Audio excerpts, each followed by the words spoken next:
এই গল্পটা আমার কোনো রোমাঞ্চকর কেসের ব্যাপারে নয়, না তো কোনো রকম রহস্যজনক একটা ঘটনা সম্বন্ধীয়। একটা সাধারণ গল্প ব্যাস।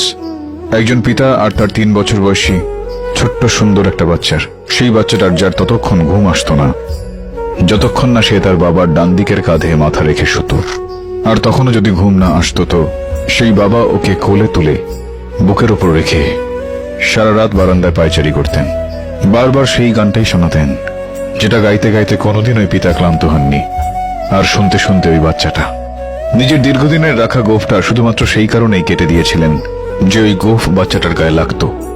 একটা সময় এরকম ছিল যখন 8 বছরের ছিল এই বাচ্চাটা।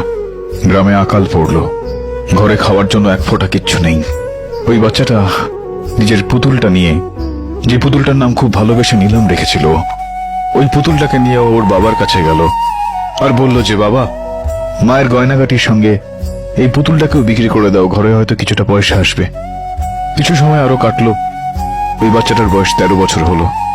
স্কুলে প্রবন্ধ রচনা করতে দেওয়া হয়েছিল। প্রবন্ধের বিষয় ছিল আমার জীবনের সব থেকে প্রিয়। আর প্রত্যেক কটা ছাত্র, সব ছাত্র নিজেদের মায়ের ওপর সেই প্রবন্ধ লিখল। শুধুমাত্র ওই ছাত্রটাই লিখল আমার প্রিয় বাবা।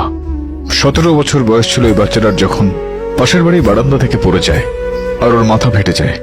বাচ্চাকে নিজের কাঁধের উপর তুলে প্রচন্ড রোদে দৌড়তে দৌড়তে অনেক ক্রোশ দূরে হাসপাতালে নিয়ে গেলেন সেই পিতা। ডাক্তারকে বললেন যে, আমার শরীরের শেষ ফোঁটা রক্ত নিয়ে নাও, কিন্তু আমার বাচ্চাকে বাঁচিয়ে তোলো, আমার সন্তানকে বাঁচিয়ে তোলো। ওই বাচ্চাটার জন্য ওর সংসার, ওর বাবা ছিল। আর ওই বাবারও কখনো ওর চোখে জল দেখতে পারতেন না, কখনোই ওর শরীরে কোনো রকম ছোট আঘাত তিনি দেখতে পারতেন না।